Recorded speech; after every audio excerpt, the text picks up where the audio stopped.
आप इसे बड़े लोगों के लिए या फिर छोटे लोगों के लिए बना सकते हैं। अगर आपको नाश्ता करने का शौक नहीं है तो आप एक लड्डू खा जाइए और बढ़िया से आपका हो जाएगा।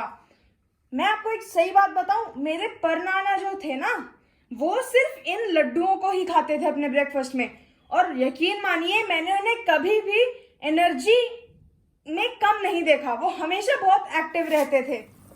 अब ये देखिए मैं अपना घी बना रहा हूँ। आपको तो पता ही है कि मैं घर पे बनाता हूँ। इसकी वीडियो आपको मेरे चैनल पे मिल जाएगी। मेरा घी हो चुका है तैयार, तो अब मैं इसे छान के यूज करने के लिए रख लेता हूँ। साथ में ले लेते हैं रिक्वायर्ड क्वांटिटी में गेहूं का, साथ में चाहिए शक्कर का बूरा या फिर हम शक्कर को पीस लेंगे, तो मैं इसे पीस लेता हूँ। ड्राई फ्रूट्स में आप ले सकते हैं किशमिश, काजू, बादाम, पिस्ता।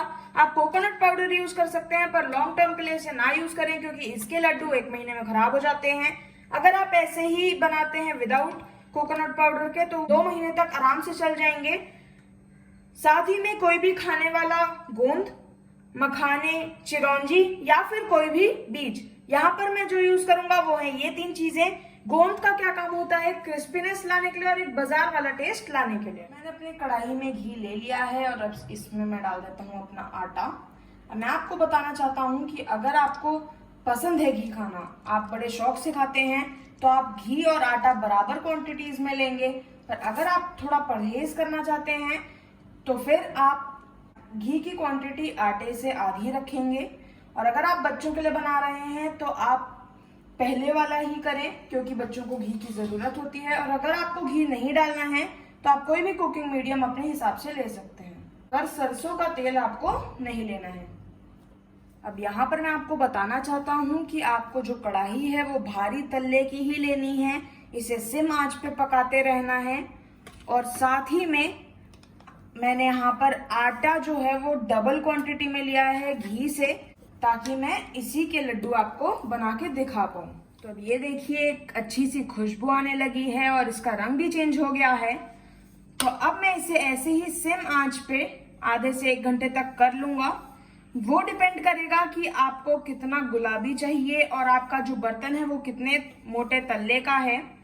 आपको बस ये ध्यान रखना है कि आपको अच्छे से इसे लाल भून लेना है और एक सौंधी सी खुशबू आ जानी चाहिए इसमें। अब यहाँ पर मैं आपको एक चीज बताना चाहता हूँ कि आपको जितना अपने लड्डू का रंग चाहिए उससे थोड़ा सा ज्यादा लाल कर लीजिएगा, क्योंकि शक्कर डालने के बाद इसका जो रंग होता है वो थोड़ा सा हल्का हो जाता है। ज्यादा क्वांटिटी मतलब ज्यादा टाइम, पर कोई बात नहीं, पेशेंस से कीजिए, एंड रिजल्ट बहुत ही अच्छा आएगा। तो अब ये जब हाफ डन हो चुका है तो इसमें मैं डाल लेता हूँ अपने मखाने। इनको मैं तोड़ तोड़ के डालूंगा। अब ये देखिए थोड़े से ऐसे पिचकने वाले हैं, पर ये आटे के साथ होते होते ही एकदम कड़क हो जाएंगे। अगर आप कोई और ड्राई फ्रूट यूज कर रहे हैं तो इसे हल्का सा तेल में या फिर घी में कलहार लीजिएगा किसी भी कुकिंग मीडियम में और फिर ही यूज कीजिएगा। तब मैं इसे मिला लेता हूँ। और याद रखिएगा सरसों का तेल नहीं यूज करना है। मेरे क्योंकि बीज छोटे हैं तो इसी का मैं फायदा उठा के इसे ऐसे ही डाल देता हूँ। आटे के साथ बिल्कुल बढ़िया से भुन जाएंगे। छोटे बच्चों के लिए या फिर बुजुर्गों के लिए बना रहे हैं तो अपने जो ड्राई फ्रूट्स हैं उनको थोड़ा सा मिक्सी में चर्न कर लीजिएगा ताकि वो एकदम बारीक हो जाएं।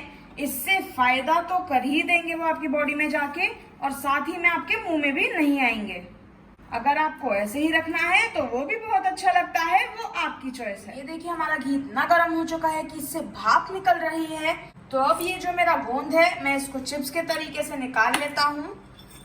तो ये मैं थोड़े से डालूंगा और फिर जब ऐसे फूल जाए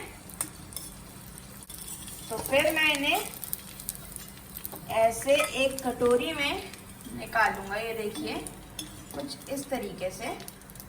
और फिर मैं इसे जब सारे हो जाएंगे तो मिक्सी में चर्न कर लूंगा। ध्यान रहे इसे पूरा ठंडा करने के बाद ही पीसें। दोस्तों अगर आप किसी भी रीजन से खाने वाली गोंद का प्रयोग नहीं कर पा रहे हैं, फिर भी आपको एक क्रंची टेस्ट पसंद है, तो आप भी बर्तन में पानी लेके भूनते टाइम बिल्कुल हल्के हल्के छिट्टे डालने हैं। याद रखिएगा कि ज्यादा बड़े नहीं होने चाहिए। इससे हल्की हल्की गठान बनते जाएगी और आपका वो क्रिस्पी टेस्ट आता जाएगा। या फिर तली हुई सूजी 500 ग्राम आटे के लिए 1 बड़ा चम्मच सूजी, और दरदरी शक्कर। डिजायर्ड टेक्सचर के बाद अब मैं इसकी कर देता हूँ गैस ऑफ, और इसमें गरम गरम में ही मैं डाल देता हूँ पिसी हुई अपनी शक्कर। अब गरम गरम में ही मैं क्यों डाल रहा हूँ, ताकि ये पिघल जाए और फिर पिघलने के बाद एक बाइंडिंग मटेरियल की तरह काम करे। और साथ ही में अपनी पिसी हुई खाने वाली गोंद, और मैं इसे अब अच्छे से मिला लेता हूँ। तो ये देखिए हमारी हो चुकी है। अब इसके जो लड्डू हैं वो आपको गरम गरम में ही बनाने हैं, और अगर आप नए हैं और ये ठंडा हो जाता है तो इसमें आप डाल लीजिए नया गरम घी, तो उससे भी हो जाता है। और इसे इस तरीके से उचकाते उचकाते एक हाथ से दूसरे हाथ में ट्रांसफर करते हुए आपको कर लेना है। कुछ ही देर में ये अपना लड्डू की फॉर्म लेने लगेगा, एकदम गोल होने लगेगा। आपको इसको नॉर्मली ऐसे करके घुमाना नहीं है, क्योंकि उससे वो अच्छे से एक साथ सेट नहीं होता है और वो आपका लड्डू टूट जाता है। ध्यान रखें, लड्डू बनाने के बाद तुरंत उसको एक के ऊपर एक नहीं रखना है। ठंडा करने के बाद उसे आप चाहे जैसे स्टोर कर सकते हैं। और अगर आपका ये आटा ठंडा हो जाता है तो इसे गर्म भी आप कर सकते हैं और फिर अपने लड्डू बनाना शुरू कर सकते हैं। सबसे पहले आपने एक बड़ा सा हाथ में लिया और फिर इस तरीके से आप करते जाएं, एक्स्ट्रा निकलता जाएगा और ये अंदर लड्डू बनता जाएगा। ये हमारा लड्डू हो गया है तैयार। तो इसी तरीके से मैं अपने बाकी सारे बना लूंगा। अपने बच्चों को खुश करने के लिए बना दीजिए सोलर सिस्टम, ताकि वो हर दिन एक उठाएं और गप से खा जाएं। और उन्हें सिखा भी दीजिए मर्क्यूरी, वीनस, अर्थ, मार्स, जुपिटर, और ऐसे ही खेल खेल में खाते खाते वो लोग सोलर सिस्टम भी सीख जाएंगे। देखिए, कोई बड़े कोई छोटे, ऐसे ही होते हैं ना। सबसे छोटा प्लूटो और सबसे बड़ा हमारा सन। और गोलाई तो देखिए भाई, वाह। तो पूरे कॉन्फिडेंस के साथ बनाइए बेहद ही ट्रेडिशनल चीज, जो कि 2 से 2.5 महीने तक चलेगी, मेरी गारंटी। अगर आप उसमें सब कुछ एकदम फ्रेश डालें, यहाँ तक कि घी भी आप उसी टाइम बनाएं, तो ये तैयार हो गई हैं। आपको इसे जब खाना है, जैसे मर्जी खाना है, आप खा सकते हैं।